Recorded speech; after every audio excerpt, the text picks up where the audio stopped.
This story is set in the year 2500 when the polar ice caps have completely melted and caused all land on Earth to sink. The world has now turned into a vast, endless ocean. The remaining humans have to adapt to these conditions. The story focuses on a drifter named Mariner who lives alone on his self-built raft called the Mariner. At the beginning, Mariner is seen collecting his urine in a plastic bottle, then putting it into a filtering device to turn it into drinking water. This shows how valuable clean water is in this world. One day, his raft suddenly stops because his fishing line gets caught on something on the ocean floor. Mariner dives down to check it. At the same time, a small pot with a fruiting orange tree is shown. Even though the world is now all ocean, plant seeds still exist, but they're extremely rare and expensive. Usually, they can only be obtained through bartering valuable items. When Mariner returns to his raft, he finds another drifter has stolen all the oranges he had been growing for months.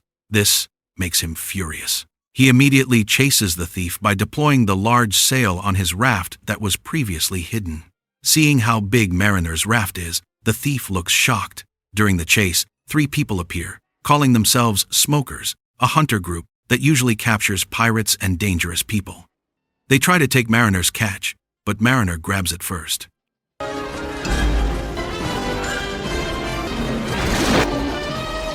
In the chaos, Mariner crashes his raft into the thief's boat, destroying it.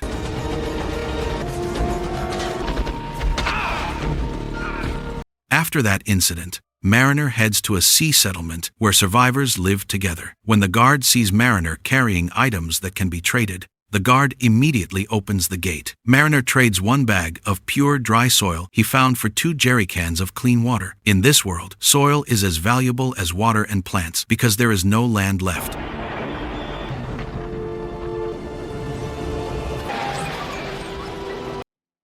Then Mariner visits a shop run by a woman named Helen. He trades his items for 2 jerry cans of water and a pot of tomato plants to replace his stolen oranges. But as he's about to leave, Mariner is stopped by the elders of the settlement. They ask him to contribute his seed for future generations, since healthy men are very rare. Mariner refuses not because he's unable, but because he's not interested in the girl they offer. The elders get annoyed and order the guards to detain him. You're dying. During an inspection, they discover gills behind Mariner's ears. It's revealed that he's a mutant, a human who has adapted to ocean life and developed fish-like traits. Because of that, Mariner is locked in an iron cage and all his belongings are confiscated. Meanwhile, a scientist named Gregor is studying a tattoo on the back of a little girl named Enola. The tattoo is believed to be a map leading to the last remaining land on Earth. Many parties are after Enola, including the Smokers. Gregor and Helen try to protect her.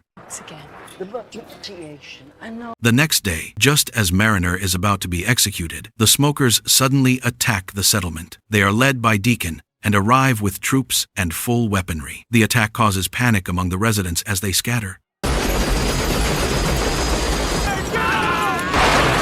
Gregor tries to escape with Enola and Helen using a hot air balloon, but the plan fails because the balloon flies out of control and Gregor gets carried away alone, leaving Helen and Enola behind. In that critical situation, Helen decides to free Mariner on one condition. He must take her and Enola to safety. Mariner agrees. After being freed, Mariner immediately deploys his raft sail. Meanwhile, Helen and Enola try to open the gate during the Smokers' attack. Once they make it out, Mariner uses a hook to latch onto a Smoker attack vessel. As a result, their shots go off target and end up causing Deacon's ship to explode, nearly killing him. After they manage to get away from the Smokers, a new problem arises. Their water supply isn't enough for 3 people.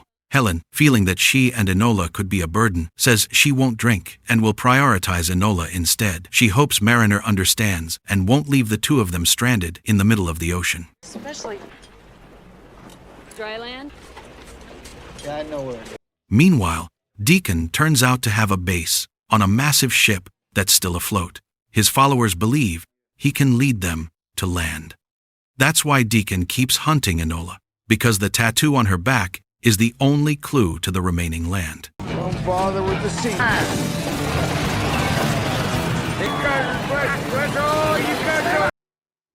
Back on Mariner's raft, he is seen recycling their urine into drinking water. Helen asks why they don't just use seawater.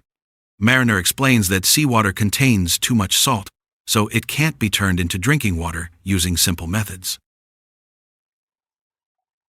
The next day, without warning, a smoker aircraft shows up and immediately attacks. While Mariner is grabbing a weapon, Helen, in panic, tries to shoot the aircraft using a rope hook. But her action makes things worse because the rope gets tangled and pulls part of the raft, damaging it. Seeing the situation, Mariner quickly climbs the mast to cut the rope. After managing to cut it, he falls into the sea. Mariner is extremely annoyed with Helen's actions and forbids her from touching anything on the raft. As punishment, he even shaves Helen's and Enola's hair.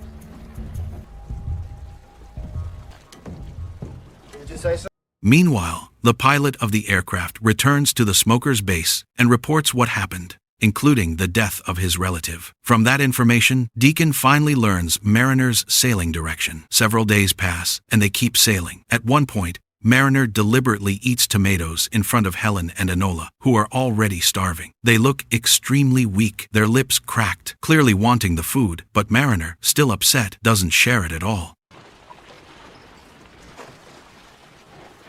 Not long after, another drifter named Drifter appears. He looks like someone who has lived alone for a long time. After approaching, he boards the raft and offers a rare item, a piece of paper with readable ink. In a world like this, paper like that is very valuable. Drifter wants to trade the paper for half an hour with Helen. He admits he hasn't felt companionship in a long time. Helen doesn't want to, but she has no choice, since Mariner is in control of the raft. But when Drifter is about to go through with the deal, Mariner shows up and stops him. Mariner looks jealous and refuses to accept it. This makes Drifter angry, and they end up fighting.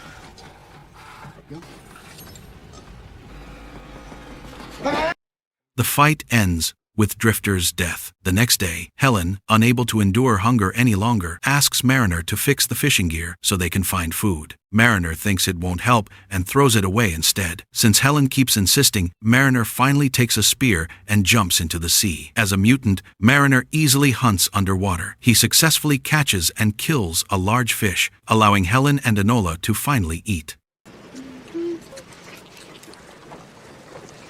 Time passes without a clear direction. During the journey, the relationship between Mariner and Enola starts to grow closer. One day, they are seen swimming together. Seeing this, Helen begins to imagine Mariner as a man who could be a father to her future children.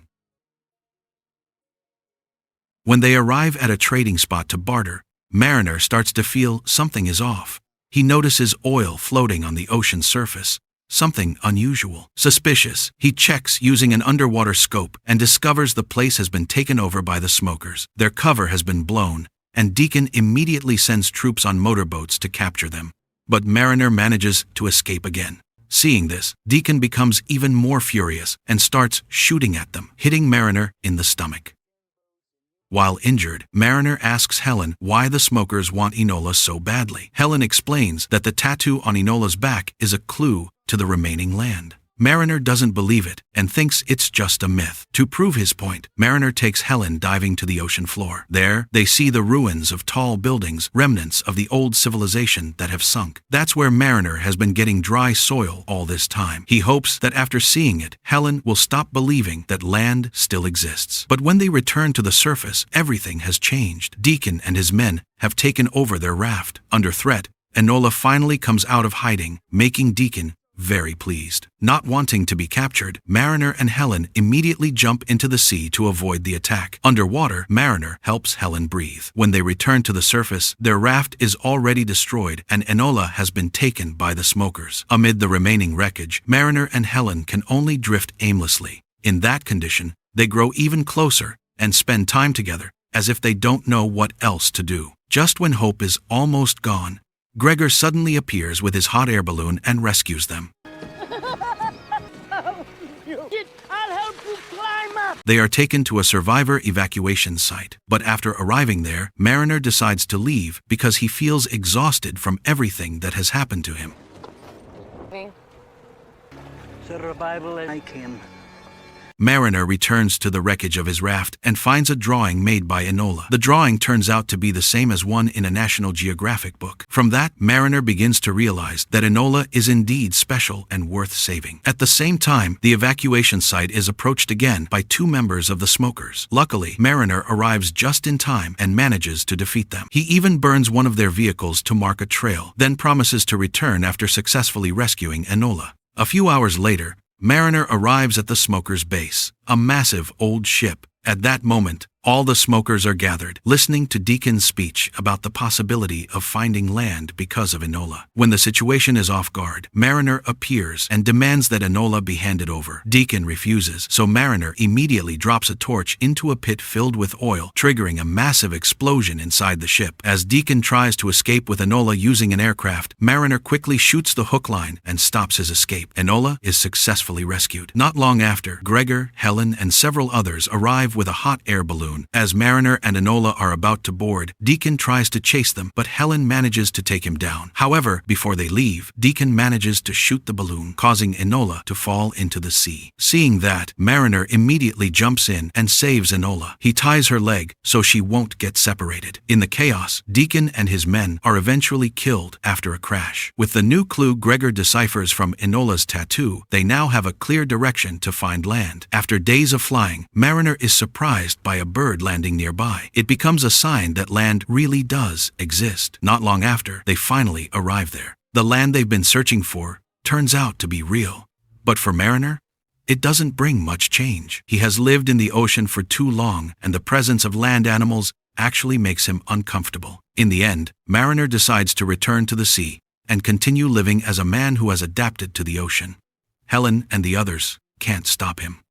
They only provide him with some plant pots and help build a small boat. After Mariner leaves, Helen and Enola find a stone on top of a hill. From it, it is revealed that the land they discovered is actually the peak of the highest mountain in the world, Mount Everest.